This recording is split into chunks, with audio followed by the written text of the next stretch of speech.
Shalom a todos, sean bienvenidos a este estudio sobre las curiosidades de la Haftará. La Haftará es la lectura de los profetas que acompaña al estudio de la Parashá semanal.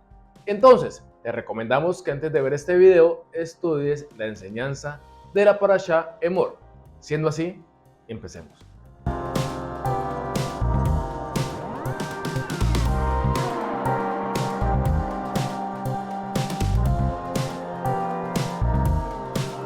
La Haftará de esta semana se encuentra en el libro del profeta Ezequiel, desde el capítulo 44, verso 15, hasta el verso 31. Es bastante interesante cómo se empieza a desarrollar esta lectura del profeta Ezequiel, pues es tal cual el orden que maneja nuestra parashá, solo que nuestra Haftará lo hace en 16 versos y nuestra parashá en 3 capítulos, pero ocupan el mismo orden y es este: mandamientos de purificación para los Kohanim y luego instrucciones para que ellos dediquen al pueblo en santidad. Tanto en el relato de la parashá como el de la Haftará hay una cosa en común y una cosa diferente. Por medio del estudio de la historia y la cronología del pueblo de Israel, sabemos que tanto con Moshe y como con el profeta Ezequiel, el pueblo no estaba dentro de la tierra prometida, pues con Moshe no habían llegado y con Ezequiel habían sido llevados a cautiverio a Babilonia. Pero en los tiempos de Moshe, el pueblo sí tenía un lugar de reunión. Este era el Mishkan. Y en el tiempo del profeta Ezequiel, el pueblo había sido llevado a cautiverio. Y los Kohanim no tenían ni un Mishkan ni un templo en el cual ministrar. Entonces surge la pregunta: ¿para qué Elohim le recuerda al pueblo de Israel lo que los sacerdotes debían hacer en un tiempo donde no estaban en la tierra de Israel ni tampoco tenían un lugar donde ministrar? ¿Qué familiar podría sonar en estos tiempos en donde la casa de Israel e incluso el pueblo de Judá no tienen un lugar físico en donde ministrar? La profecía del profeta Ezequiel nos está recordando el maravilloso plan de su majestad con su pueblo. Pues recordemos que unos estudios atrás estuvimos viendo todo lo relacionado con el sacerdocio bíblico y la única razón por la cual se necesitaba un lugar en la tierra para que Elohim pudiera habitar en medio de su pueblo. En el desierto fue un tabernáculo, en la tierra de Israel fue el templo.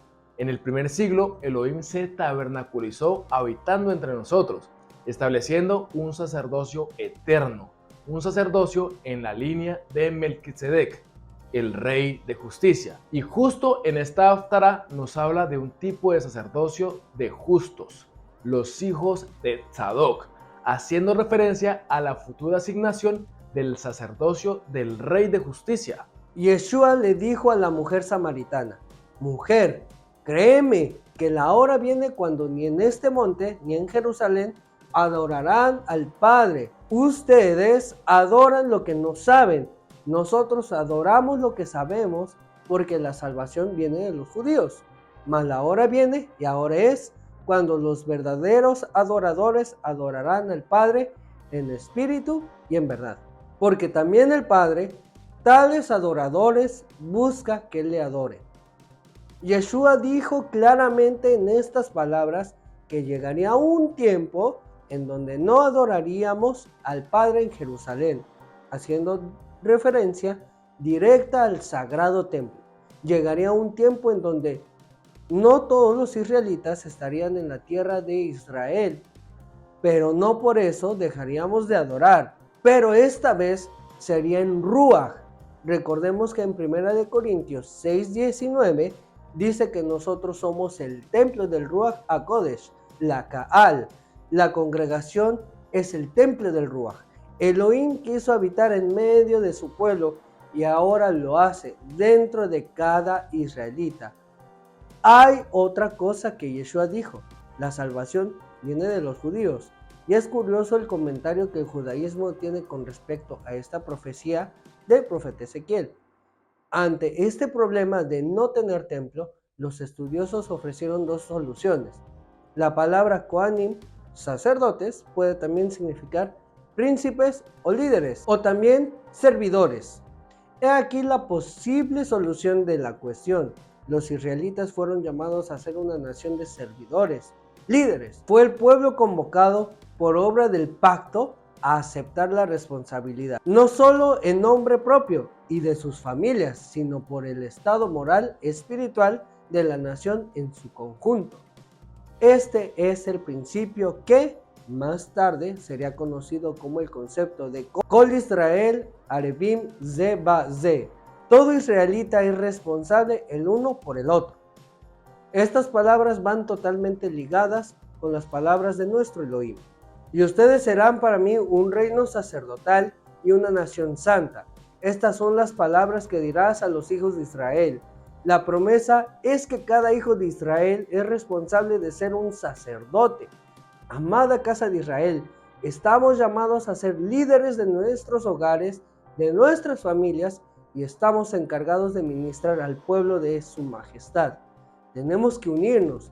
En esta parte nos falta mucho y debemos aprender al pueblo judío, pues este no ha dejado el liderazgo en manos de un solo individuo. En cambio, se espera que cada uno sea tanto príncipe como servidor. Es decir, cada uno está llamado a ser un líder.